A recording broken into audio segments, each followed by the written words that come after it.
네, 이번 강의에서는 뭐 심화학습이라고 이름이 되어 있긴 하지만 내용이 많이 어렵거나 그러진 않습니다. 뭐 두 가지를 다루는데요. 하나는 부동소수점에서 오차가 발생할 수밖에 없는 이유, 그 다음에 두 번째는 요즘 많이 쓰이고 있는 해싱 기술에 대해서 살펴보겠습니다. 부동소수점 오차는 프로그래밍을 꽤 오래 하신 분들도 의외로 이거 잘 모르는 경우가 꽤 많아요.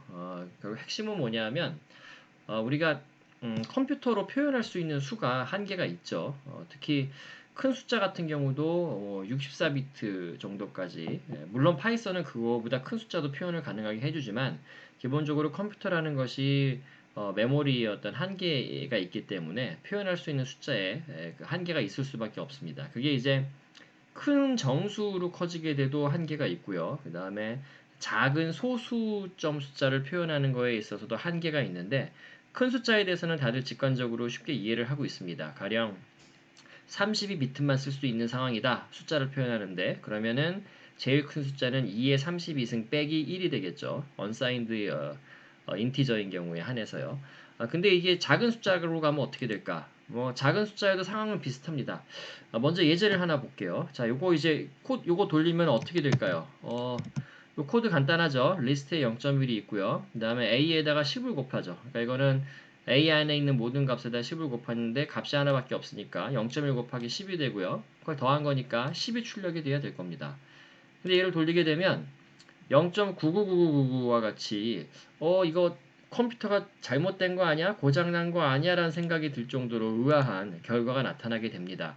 이게 이제 작은 숫자를 계산을 하게 되면 좀 더 정확하게는 작은 소수 숫자를 표현할 때 우리 컴퓨터에는 이진수로 표현하잖아요. 숫자를 다 0, 1로만 표현하죠.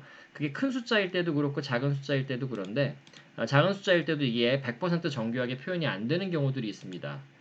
자, 왜 그러냐 하면 소수점이라는 게 우리가 부동소수점이라는 표현으로 소수점을 표현을 하고요.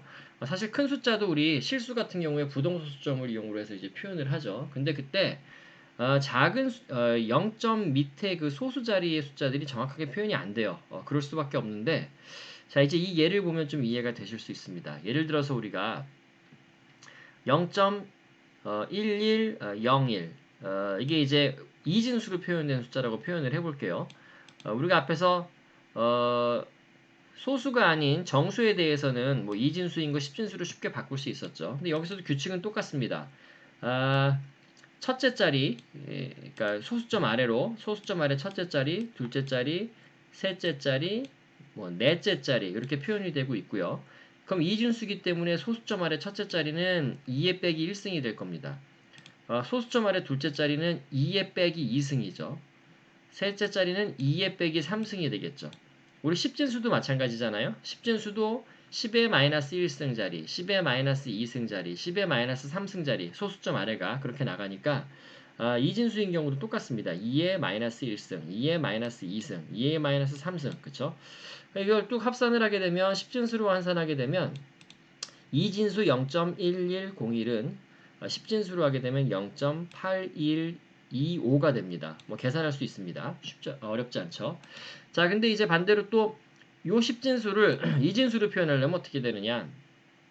이거는 이렇게 이제 표현이 되고요. 그럼 이진수를 변환하기 위해서는 곱하기 2씩 해줍니다. 곱하기 2씩 해줬을 때 이제 1이 그러니까 맨 왼쪽에 있는 게 1이 남느냐 0이 남느냐에 따라서 숫자를 우리가 위에서부터 1101 그러니까 0.1101로 우리가 표현을 합니다.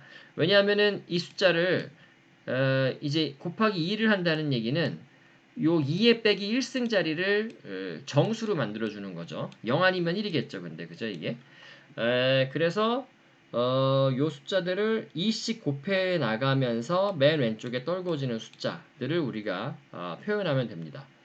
자, 근데 이제 어떤 게 문제가 되느냐? 앞에 있는 예제는 완벽하게 표현이 됩니다. 근데 컴퓨터로. 근데 이제 0.1을 이진수로 표현해라. 0.1 너무 간단한 숫자잖아요.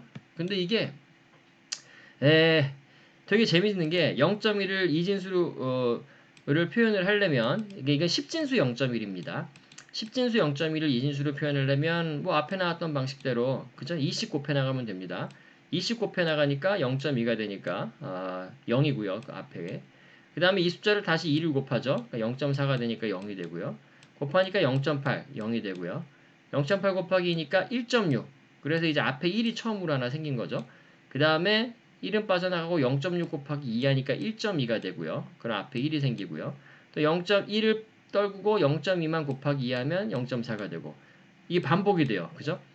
0, 0011, 0011, 0011. 이거를 10진수 0.1을 2진수로 표현하면 0.000, 11001, 11001, 110 이렇게 된다는 거죠. 자, 이게 무한히 나갑니다.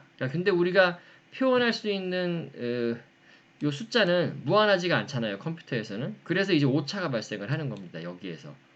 완벽하게 0.1을 표현할 수가 없어요. 이진수로. 컴퓨터로. 자, 의외죠. 컴퓨터는 100% 정확해야 될 거라고 생각하지만 아주 큰 숫자나 아주 작은 숫자는 표현이 안 되는 게 근본적인 한계입니다. 자, 그럼 이거 어떻게 해야 되느냐? 이게 평상시에는 별 큰 문제가 안 될 수 있어요. 근데 굉장히 정교한 연산을 해야 되는 경우, 가령 뭐 우주선을 발사해서 뭐 이렇게 정교하게 계산해서 정확한 위치에 뭐 뭔가 물건을 떨궈야 된다라든지 이런 상황에서 이제 큰 문제가 될 수 있거든요. 그래서 이거 어떻게 해야 되느냐? 오차 허용 범위라는 걸 설정을 해서 해결을 합니다. 예를 들면 s가 1인 경우에는 1을 출력하고 아니면 1이 아니다를 출력을 하게 되는데 이때 EPS라는 변수를 하나 잡아서 0.000001이라는 10진수죠. 최대 오차 범위를 잡아서 우리가 계산한 숫자에서 그걸 뺀 게 이 오차 범위에서 범위보다 작다. 그러면 이건 그냥 퉁 쳐서 이 숫자로 우리가 인식하는 겁니다. S는 1이다. 그렇지 않으면 이렇다. 근데 이거 매번 이렇게 하는 것도 힘들 거 아니에요. 그죠? 그래서 프로그래밍 습관을 이게 또 이제 프로그래밍 습관을 바꿔서 오차가 가능하면 발생하지 않게끔 코딩을 하는 게 좋겠다. 예를 들면 A 나누기 B는 C 나누기 D 이런 게 있다고 한다면 이렇게 코딩을 하지 말고 A, D는 B, C로 계산해서 정수끼리 곱해서 아니면 숫자끼리 곱해서 하지 나눗셈을 많이 해서 작은 숫자를 만드는 게 좋지 않겠다. 이것도 마찬가지입니다. 아래쪽도 보면 굳이 루트를 씌워서 숫자를 작게 만들어서 오차를 생기게 하지 말자. 세 번째 같은 경우는 A1을 10으로 나누고 A2를 10으로 나누고 AN을 10으로 나눈 다음에 더하지 말고 쫙 더한 다음에 한 번만 10으로 나누자. 이렇게 코딩을 하자. 이게 좋은 습관이다라는 거고요. 이 오차가 상황이 점점 악화될 수 있는 게 뭐냐면 지금 보시면은 아까는 0.1을 하나밖에 없었지만 10밖에 안 곱했지만 이걸 100을 곱한 다음에 forloop을 돌려서 얘를 자꾸 이제 값들을 누적시키거나 하게 되면은 이게 점점 상황이 더 나빠진다라는 거죠. 오차가 점점 커질 수 있다라는 거죠. 자, 그래서 이런 식으로 코딩을 처음부터 오차가 발생하지 않는 식으로 하는 게 좋겠다라는 게 이제 좋은 프로그래밍 습관이 됩니다. 이게 간단하지만 의외로 이렇게 아주 작은 숫자를 표현을 컴퓨터가 못할 수 있다라는 것을 모르시는 분들이 많아요.